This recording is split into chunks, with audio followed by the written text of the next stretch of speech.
Hello la famille, j'espère que vous allez bien. Alors aujourd'hui, nous allons poursuivre notre série de vidéos sur le livre Sortir des prisons intérieures. Voilà, un livre de l'apôtre Ivan Castano disponible sur metanoiaevi.com ou encore sur Amazon, si je ne me trompe pas. Et dans cette vidéo, nous allons parler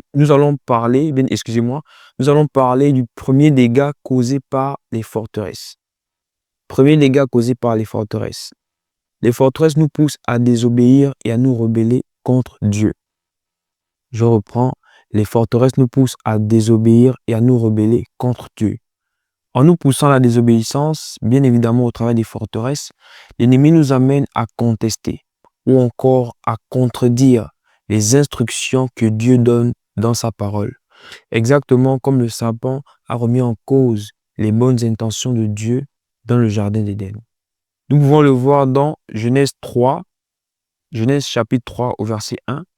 Le serpent était le plus rusé de tous les animaux des champs que l'Éternel Dieu avait fait.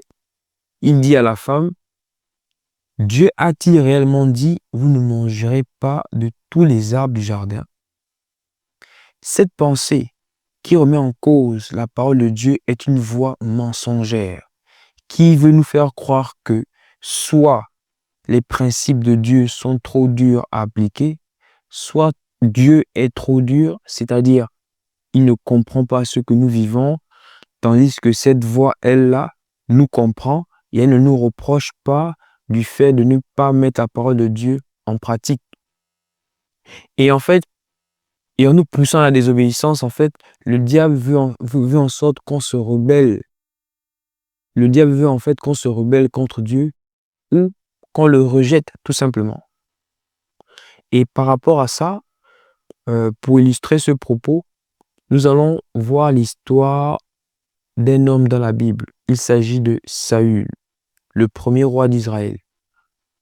Pour connaître l'histoire dans les moindres détails, il faut lire le livre de 1 Samuel, chapitre 15. En gros, tout le chapitre 15. Mais nous, on va juste toucher certains points. Mais pour toutes les personnes qui vont vouloir toute l'histoire dans son intégralité, c'est le livre 1 Samuel, chapitre 15. Alors, le roi Saül, le premier roi d'Israël, le peuple de Dieu. Au début du chapitre 15, on voit comment Dieu parle à Samuel. Donc, Dieu donne des paroles à Samuel pour que Samuel aille les transmettre à Saül. Et au verset 3, donc 1 Samuel chapitre 15, verset 3, Dieu dit à Saül au travers de Samuel, « Va maintenant, frappe Amalek et dévoue par interdit tout ce qui lui appartient. » Tout ce qui lui appartient. Tu ne l'épargneras point et tu feras mourir hommes et femmes, enfants et nourrissons, bœufs et brebis, chameaux et ânes. On voit bien comment Dieu est explicite, Dieu est précis dans l'instruction qu'il donne à Saül au travers de Samuel. Et suite à ça, Saül, il rassemble ses troupes, ils partent en guerre. Et ce qui se passe, c'est que les choses ne sont pas passées exactement comme Dieu avait dit. Ou encore, Saül n'a pas obéi à la lettre selon les instructions de Dieu. On le voit toujours dans 1 Samuel chapitre 15, c'est notre chapitre de base, 1 Samuel chapitre 15, on le voit au verset 9. Qu'est-ce qu'il est écrit au verset 9? Mais Saül et le peuple épargnèrent Agag, et les meilleures brebis, les meilleurs bœufs, les meilleures bêtes de la seconde portée, les agneaux gras et tout ce qu'il y avait de bon. Ils ne voulurent pas le dévouer par interdit et ils dévouèrent seulement tout ce qui était méprisable et chétif.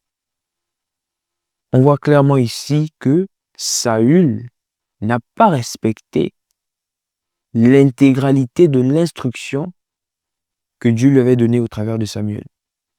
Vu que lui, en fait, il a conservé le meilleur bétail, si je peux le dire comme ça. Alors que Dieu a demandé d'exterminer le bétail, lui, il a conservé les meilleures brebis, les meilleures bêtes, tout ça. Lui, il a conservé tout ce qui était meilleur et ce qui était méprisable et chétif, c'est ce qu'il a dévoué par interdit. Lorsque Saül a posé ses actions, Dieu s'est fâché et il a dit à Samuel, je me répands d'avoir établi Saül pour roi. Donc Dieu s'est repenti d'avoir établi Saül pour roi. Pourquoi? Parce que Saül a désobéi à l'instruction. Parce que Saül, c'est pas qu'il a désobéi, il n'a pas fait l'instruction, il n'a pas obéi l'instruction à la lettre, ou encore il a, il a obéi à moitié. Donc, aux yeux de Dieu, une instruction à moitié obéie est une désobéissance. Aux yeux de Dieu, une instruction ou encore une parole que Dieu te donne, un réma que Dieu te donne, mais nous, on obéit à côté, en partie, aux yeux de Dieu, c'est une désobéissance. Et c'est le cas de Saül. Et voilà pourquoi Dieu s'est repenti d'avoir établi Saül pour roi, parce que Saül, il avait désobéi. Il a obéi à moitié, mais aux yeux de Dieu, c'est une désobéissance. Et suite à ça, Samuel se fâche. Samuel va reprendre Saül. Et qu'est-ce que Saül lui dit? Nous sommes au verset 20. Donc, 1 Samuel 15, verset 20. Saül dit à Samuel, j'ai amené Agag, roi d'Amalek, et j'ai dévoué par interdit les Amalécites. Mais le peuple a pris sur le butin des brebis et des bœufs comme prémisse de ce qui devait être dévoué afin de les sacrifier à l'Éternel, ton Dieu, à Gilgal. Les amis, quand je lis ce texte-là, en fait, cette partie, je me rends compte davantage que Dieu est un Dieu de détails. Parce que Dieu a pris la peine de donner une instruction, et dans cette instruction, tout était clair et précis, mais Saül, il n'a pas fait totalement ce que Dieu a demandé de faire. Donc, une instruction à moitié obéie aux yeux de Dieu est une désobéissance. Et l'apôtre Ivan dit dans son livre Sortie des prisons intérieures que il faudrait savoir que désobéir à la parole de Dieu, c'est rejeter sa parole. Et rejeter sa parole, c'est rejeter Dieu. Parce que Dieu et sa parole sont un. Et lorsque nous persistons à rejeter la parole de Dieu, donc à rejeter ses instructions, à rejeter les commandements qu'il nous donne, Dieu finira par nous rejeter. C'est exactement ce qui est écrit dans 2 Timothée, chapitre 2, au verset 12, la version français courant. Si nous restons fermes, nous régnerons aussi avec lui. Si nous le rejetons, lui aussi nous rejettera. Et c'est exactement ce qui s'est passé avec Saül, parce qu'à la fin, Saül a fini par être rejeté par Dieu. Dieu a fini par rejeter Saül à la fin. Et on le voit toujours dans 1 Samuel chapitre 15. Comme je vous ai dit, c'est notre chapitre de base. 1 Samuel chapitre 15, à partir du verset 23, il est écrit, puisque tu as rejeté la parole de Dieu. C'est Samuel qui parle à Saül. Puisque tu as rejeté la parole de Dieu, la parole de l'Éternel, il te rejette aussi comme roi.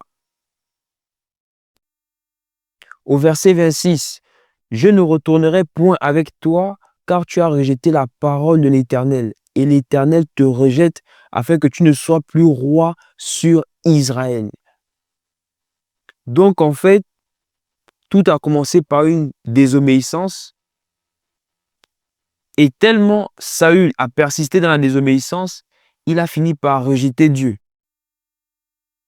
Parce que, voilà, Dieu ne vient pas en piété. Dieu, lorsqu'il nous donne une instruction, il ne nous oblige pas. On a le libre arbitre. Donc, Saül a usé de son libre arbitre. Et ce qui l'a conduit au fait de rejeter Dieu. Et lorsqu'il persiste à rejeter Dieu, Dieu finit par le rejeter également. Maintenant, ma question. Combien de fois, toi, mon frère, toi, ma soeur, ainsi que moi. Combien de fois, toi et moi, on a été désobéissants? Un, on a été désobéissant à Dieu. Deux, on l'a rejeté. Alors, l'objectif ici n'est pas de te faire culpabiliser, mais de faire comprendre en fait que parfois on pose des actions, on ne s'en rend même pas compte que là, premièrement, on a désobéi. Deuxièmement, à cause de cette désobéissance-là, on a rejeté Dieu. Et lorsqu'on rejette Dieu, nous-mêmes, on s'expose au fait que Dieu nous rejette en retour. Et parfois, certains blocages que nous avons ne sont pas toujours liés au fait qu'il y a des liens de famille, au fait que c'est la grand-mère au village. Non.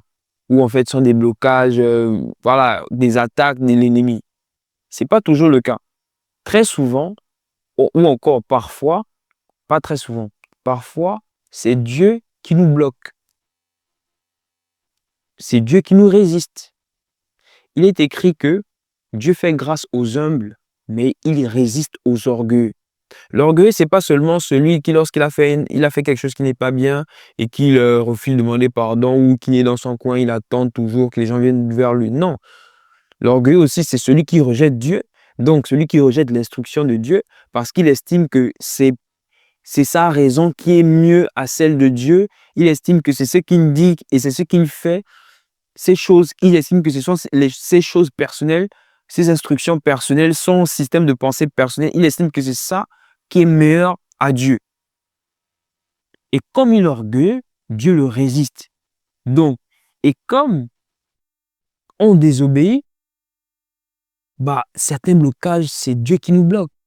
Tu es là, tu dis que tu fais des rêves où on te poursuit la nuit. C'est la chicote de Dieu. Parce que, parfois c'est la chicote de Dieu parce que tu as désobéi à une instruction. Ou encore, on n'a pas fait l'instruction exactement comme Dieu nous l'avait demandé au départ. Comme je disais au départ, l'objectif n'est pas d'amener la culpabilité. Non.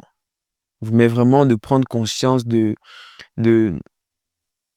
comment une désobéissance nous amène à rejeter Dieu.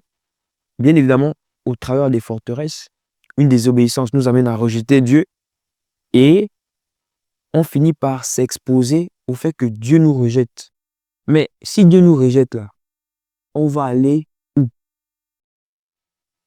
Si Dieu te rejette, s'il me rejette, on va aller où? On va aller où? C'est lui qui a les paroles de la vie. Si aujourd'hui Dieu nous rejette, toi et moi, on va aller où? Ah Seigneur, on va aller où? On va prier. On va prier parce que je vois que là tu dis, ah Seigneur, on va prier. Donc prions. Prions ensemble. Merci Seigneur pour ta parole. Il est écrit que la révélation de ta parole est claire. Et dans cette vidéo, Père, tu nous as éclairés. Tu as éclairé mon frère. Tu as éclairé ma soeur. Tu m'as éclairé. Père, également, nous voulons te demander pardon. Pardonne-nous pour toutes les fois où nous avons été désobéissants. Désobéissants à ta parole. Désobéissants à l'instruction que tu nous as donnée. Au réma que tu nous as donné. Nous voulons te demander pardon. Père, nous reconnaissons nos fautes et nous voulons te demander pardon. Père, également, nous voulons demander à cause du sang de Jésus-Christ, Père, rends-nous capables d'être obéissants. Rends-nous capables d'obéir à ta parole, à ton instruction. Rends-nous capables, Père, de faire et de manifester ta volonté, afin que seul ton nom soit glorifié. Merci, Père, au nom de Jésus. Amen. Amen.